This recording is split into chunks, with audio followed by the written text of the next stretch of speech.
ప్రియ దేవుని బిడ్డలారా, బైబిల్ చదవటం వినటం వల్ల మనలో విశ్వాసం పెరుగుతుంది. మన మార్గానికి త్రోవ చూపుతుంది. సమస్త జనులను శిష్యులనుగా చేయుడి మత్తయి 28:19 దేవుని వాక్యం తెలియచేస్తోంది. తెలుగు బైబిల్స్ను ఆర్ఆర్కే మూర్తి గారు రీసెర్చ్ చేసి విశ్లేషణ చేసిన బైబిల్లోని ప్రతి అధ్యాయాలను వచనాలను వరుస క్రమంలో అనగా ఆదికాండం నుండి ప్రకటన గ్రంథం వరకు ఇవ్వబడుతుంది. ప్రతి ఒక్కరూ ఆధ్యాత్మికంగా విశ్వాసంలో బలపడి మీ జీవితంలో ఎదుర్కొంటున్న సమస్యల నుండి విడుదల పొందండి. ప్రతి ఒక్కరూ మీ దీవెన టీవీని సబ్స్క్రైబ్ చేసి ఈ వాక్యాన్ని లైక్ చేసి మీ మిత్రులకు బంధువులకు షేర్ చేయండి. దేవుని సువార్తను ప్రకటింపబడుటలో మీరు పాలిభాగస్తులు కండి. ప్రియ సోదరీ సోదరులారా, బావున్నారా? క్రీస్తునందు ఆత్మ సంబంధమైన ప్రతి ఆశీర్వాదమును అనుభవించి ఆనందిస్తున్నారా? ప్రియ శ్రోతలు, గత పాఠంలో పెద్ద కుమారుణ్ణి గురించి చెప్పుకున్నాము గదూ. అతడెప్పుడూ సణుగుతూనే ఉంటాడు. సంతోషంతో సేవ చెయ్యలేడు. తమ్ముడు తిరిగి వచ్చాడనే సంతోషం అతనికి లేదు. ఇతడు ఇంట్లోనే ఉండి తప్పిపోయిన పెద్ద కుమారుడు. చిన్న కుమారుడు వచ్చినందుకు తండ్రి విందు చేస్తుంటే దానికి ఎంతో కోపడుతున్నాడు.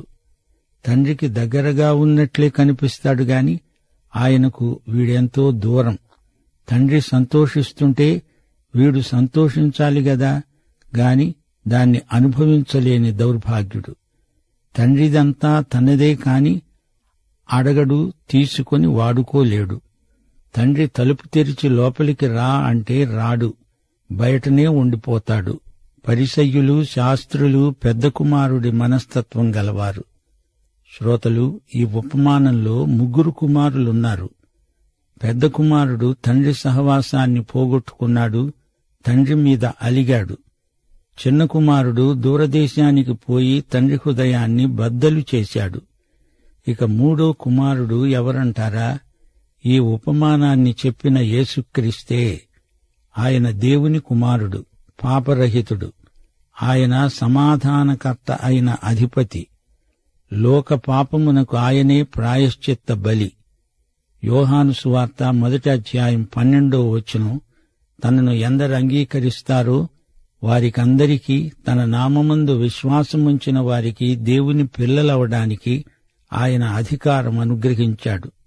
శ్రోత, దూరదేశానికి పారిపోయావా? వెంటనే రా, ఆయన చేర్చుకుంటాడు. పెద్ద కొడుకులాగా సహవాసాన్ని కోల్పోయావా? నీకు తండ్రి తలుపు తెరిచాడు, రా. శ్రోతలు, 16వ అధ్యాయం ఇప్పుడు మనం అధ్యయనం చేస్తాము. మొదట అపనమ్మకస్తుడు, అన్యాయస్థుడు అయిన గృహ నిర్వాహకుడి ఉపమానం. ఇతడు లోకమర్యాదను అనుసరించి పనిచేస్తాడు. లోకము తన వారిని స్నేహిస్తుంది. ఆ విధంగా యజమానికి నష్టం కలిగింది. తాను లబ్ధి పొందాలని చూచే గృహ నిర్వాహకుడు. ఈ లోక వ్యవహారం దొరికే వరకు దొర, దొరికితే దొంగ. కాని దేవుని విధానం వేరు. దొరికే వరకు దొంగ దొంగే. దేవునికి దొరికితే దొర అవుతాడు. అనగా దేవుని దగ్గరికి వచ్చే వరకు పాపి, వచ్చాక మాత్రమే పరిశుద్ధుడవుతాడు. ఇదే సత్యం ఈ గృహ నిర్వాహకుని ఉపమానంలో ఉపదేశించబడింది. లూకాసు వార్త 16:1 నుండి ఒక ధనవంతుని వద్ద గృహ నిర్వాహకుడున్నాడు.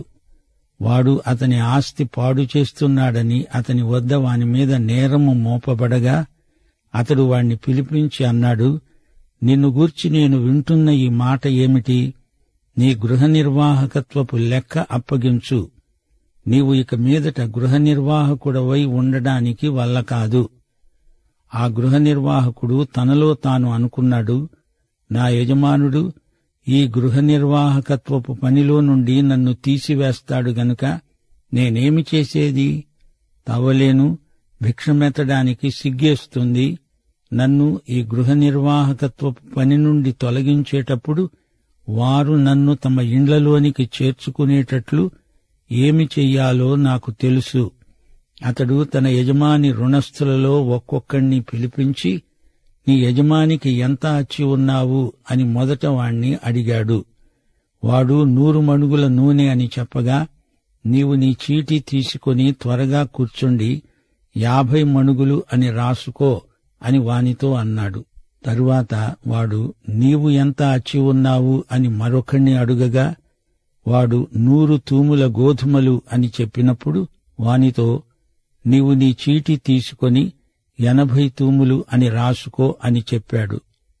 అన్యాయస్థుడైన ఆ గృహ నిర్వాహకుడు యుక్తిగా నడుచుకున్నాడని వాని యజమానుడు మెచ్చుకున్నాడు.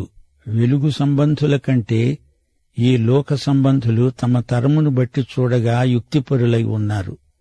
అన్యాయపు సిరి వలన మీకు స్నేహితులను సంపాదించుకొనండి.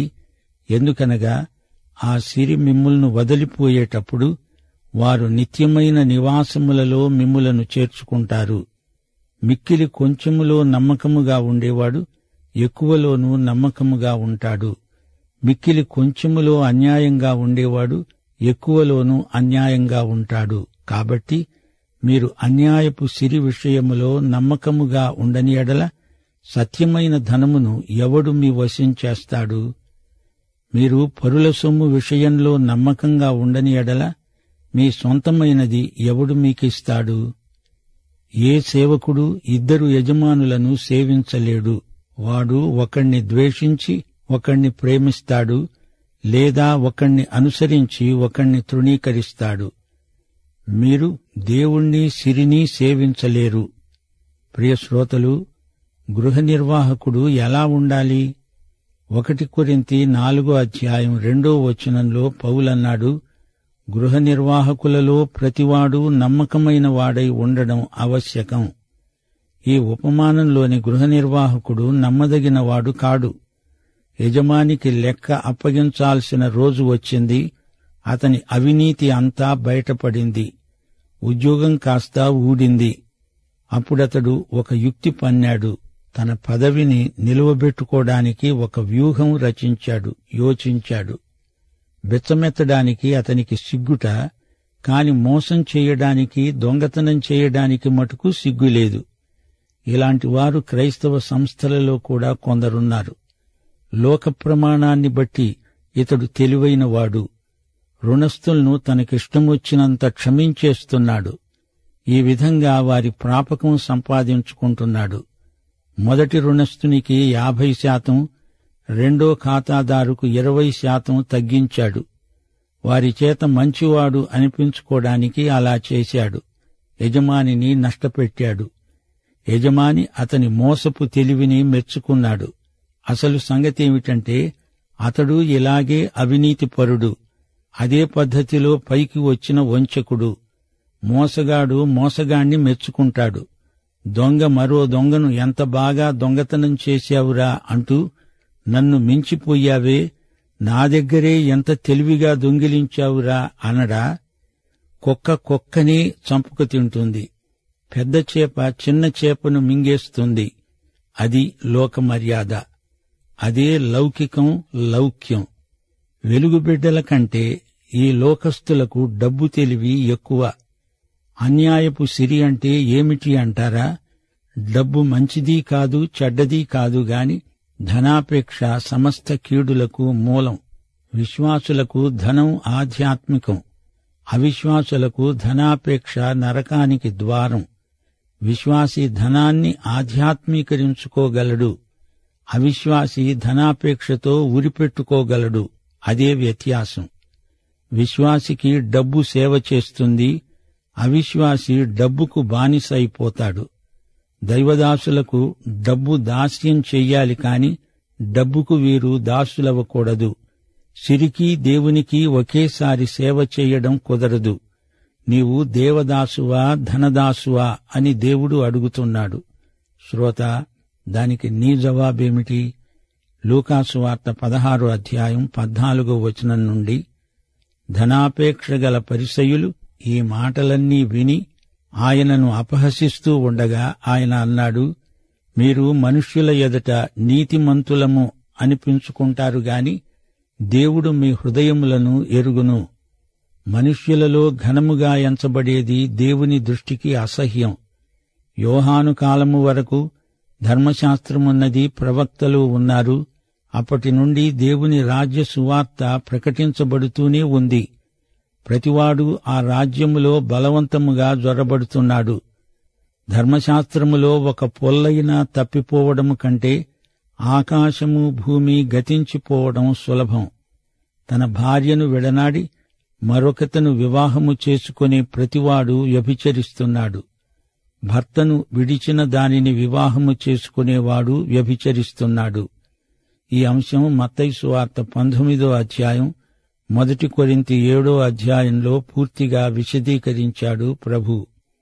దేవుని ధర్మశాస్త్రాన్ని ఎలా ఈ ధనాశాపరులు తారుమారు చేస్తున్నారో చూపడానికి ప్రభువు ఈ మాట అన్నాడు. ఇప్పుడు ధనవంతుడు లాజరు ఉపమానాన్ని ప్రభువు ఉపదేశిస్తున్నాడు. ఇది కల్పనా కథ కాదు. అనుదిన జీవితంలో ఎదురయ్యే సంఘటనల్లో నుండి ప్రభువు ఈ ఉదాహరణను తీసుకున్నాడు. పైగా పేరు చెప్పి లాజరు అనే వ్యక్తిని గురించి మాట్లాడుతున్నాడు అంటే ఇది వాస్తవ గాథ అని మనం గ్రహించాలి. 19వ వచనం నుండి ధనవంతుడొకడున్నాడు. అతడు ఊదారంగు బట్టలు సన్నపు నార వస్త్రములు ధరించుకొని ప్రతిదినము బహుగా సుఖపడుతూ ఉండేవాడు. లాజరు అనే ఒక దరిద్రుడున్నాడు. వాడు కురుపులతో నిండినవాడై ఇంటి వాకిట పడి ఉండి అతని బల్లమీది నుండి పడే రొట్టెముక్కలతో ఆకలి తీర్చుకొనగోరాడు. అంతేగాక కుక్కలు వచ్చి వాని కురుపులు నాకాయి. ఆ దరిద్రుడు చనిపోయి దేవదూతల చేత అబ్రహాము రొమ్మున ఆనుకొనడానికి కొనిపోబడ్డాడు. ధనవంతుడు కూడా చనిపోయి పాతిపెట్టబడ్డాడు. అప్పుడతడు పాతాళములో బాధపడుతూ కన్నులెత్తి దూరము నుండి అబ్రహామును అతని రొమ్మున ఆనుకొని ఉన్న లాజరును చూచి కేకలు వేసి చెప్పాడు, తండ్రివైన అబ్రహామా, నాయందు కనికరపడి తన వేలి కొనను నీళ్లలో ముంచి నా నాలుకను చల్లార్చడానికి లాజరును పంపు. నేను ఈ అగ్నిజ్వాలలో యాతన పడుతున్నాను. అందుకు అబ్రహాం అన్నాడు, కుమారుడా, నీవు నీ జీవితకాలమందు నీకిష్టమైనట్లు సుఖమనుభవించావు. అలాగే లాజరు కష్టము అనుభవించాడని జ్ఞాపకం చేసుకో. ఇప్పుడైతే అతడిక్కడ నెమ్మది పొందుతున్నాడు, నీవు యాతన పడుతున్నావు. అంతేకాక ఇక్కడి నుండి మీ వద్దకు దాటగోరేవాడు దాటిపోజాలకుండా, అక్కడి వారు మా వద్దకు దాటి రాకుండా మాకు మీకు మధ్య మహా అగాధము ఉంచబడి ఉన్నది.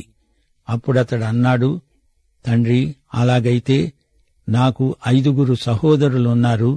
వారు ఈ వేదనకరమైన స్థలానికి రాకుండా వారికి సాక్ష్యం ఇవ్వడానికి నా తండ్రి ఇంటికి వారిని పంపాలని నిన్ను వేడుకుంటున్నాను. అందుకు అబ్రహాం అన్నాడు, వారి వద్ద మోషే ప్రవక్తలు ఉన్నారు, వారి మాటలు వినాలి. అతడన్నాడు, తండ్రివైన అబ్రహామా, అలాగు అనవద్దు. మృతులలో నుండి ఒకడు వారి వద్దకు వెళ్లిన ఎడల వారు మారుమనస్సు పొందుతారు. అందుకు అతడన్నాడు, మోషే ప్రవక్తలు చెప్పిన మాటలు వారు వినని ఎడల మృతులలో నుండి ఒకడు లేచినా వారు నమ్మరు. ప్రియశ్రోతలు, వింటున్నారా? ధనికుడు నిర్దేవుడు. అతడు దేవుడు లేకుండా బతికాడు, దేవుడు లేకుండానే చచ్చాడు. చనిపోయిన తరువాత మనమైతే ఏమీ చెప్పలేము. మరణానికి అదృశ్యలోకానికి మధ్య దట్టమైన తెర ఉంది గనుక అవతల ఏముందో మనకు కనపడదు. గాని ప్రభువుకు అదేమిటో బాగా తెలుసు గనుక చనిపోయిన తరువాత జరిగిందంతా ఆయన మామూలు మాటల్లోనే చెప్పేస్తున్నాడు. మరణానికి అవతల ఏముందో అధికారపూర్వకంగా చెప్పగలవారెవరు? ప్రభువైన యేసు, ఇడుగో ఈ లాజరు, పరమార్థ జ్ఞాని అయిన యోహాను, 3వ ఆకాశానికి ఎత్తబడిన అపోస్తలుడైన పౌలు. సరే, ధనికుడు, లాజరు, వీరి మధ్య ఎంతో అంతస్తు భేదముంది. అతడు మహాధనవంతుడు, ఇతడు కటికి దరిద్రుడు. ధనికుడు, దరిద్రుడు సహపంక్తి భోజనం చేయడమనేది ఎన్నటికీ జరగదు. అతడు తిని పారేసింది దరిద్రుడి భోజనం. బల్ల కింద పడిన రొట్టె తుంపులు తిని బ్రతుకుతున్నాడు. లాజరు గాయాలను కుక్కలు వచ్చి నాకుతాయి. ధనవంతుడు పేరు ప్రతిష్టలు గలవాడు, లాజరు అనామకుడు. ఐశ్వర్యం, దారిద్ర్యం, ధనవంతుడి చుట్టూ జనం పోగవుతారు. లాజరు సంగతి ఎవరూ పట్టించుకోరు. అతని బతుకు కుక్కల పాలే అని అతణ్ణి వదిలేసి ఊరుకున్నారు. యేసు ప్రభువు మరణ ద్వారాన్ని తెరిచి మనకు చూపుతున్నాడు. బీద లాజరు చనిపోతే అతని శవానికి అంత్యక్రియలు కూడా చేసేవారెవరూ లేరు. అతని శవాన్ని అవతల ఎత్తి పడేశారు. గెహన్నా లోయలో పడేశారు. అది చెత్త చెదారం దహించే స్థలం. దిక్కులేని వారిని అక్కడే విసిరి పారేస్తారు. కసువు ఊడ్చినట్లు అవతలకు నెట్టి పడేశారు. మరణమనే ద్వారాన్ని లాజరు దాటిన క్షణమే అతణ్ణి ఘనంగా, సన్మానపూర్వకంగా తీసుకువెళ్లడానికి దేవదూతలు సిద్ధంగా ఉన్నారు. లాజరుకు ఎంతో గౌరవం. అతడు వెళ్లి హాయిగా అబ్రహాము వక్షస్థలమందు ఆనుకొని ఉన్నాడు. ధనికుడు కూడా చనిపోయాడు. అతనికి ఇక్కడ ఘనంగా సమాధి కార్యక్రమం జరిగించారు. బోధకుడు అని ఉంటాడు, మన ప్రియ ధనికుడు పరలోకానికి వెళ్ళాడు.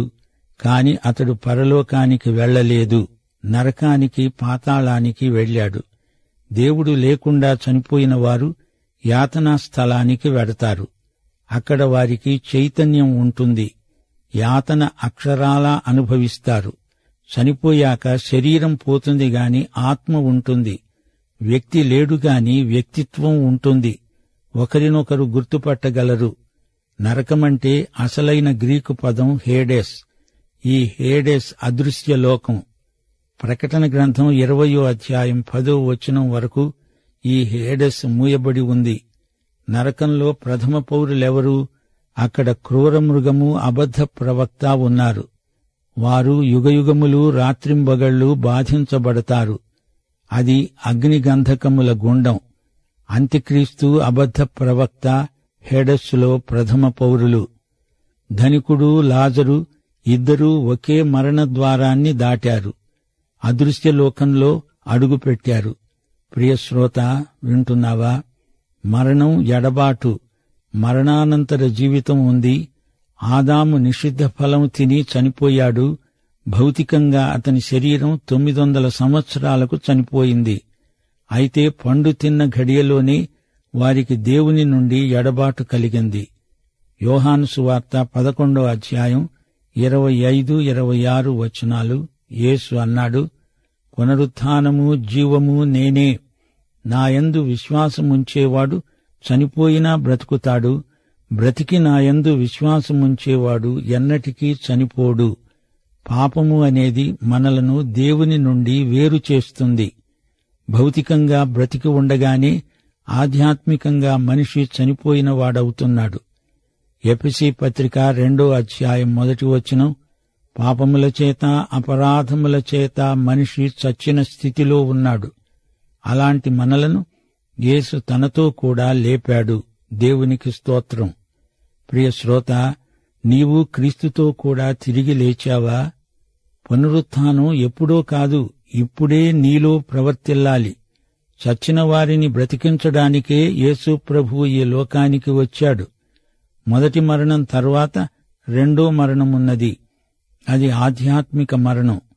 అది దేవుని నుండి శాశ్వతమైన ఎడబాటు. ఆత్మ శరీరాన్ని విడిచినప్పుడు శరీరానికి అది భౌతిక మరణం.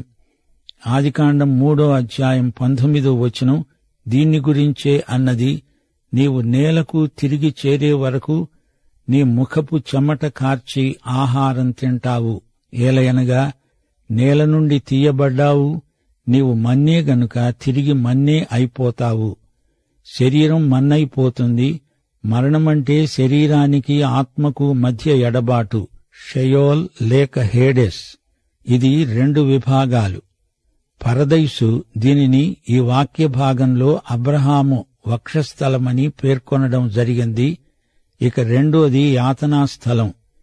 యేసు ఆరోహణమైనప్పుడు పాత నిబంధన భక్తులందరినీ తీసుకువెళ్లగా పరదైసు ఖాళీ అయిపోయింది. ఎఫెసీ పత్రిక 4వ అధ్యాయం 8 నుండి 10వ వచనం వరకు.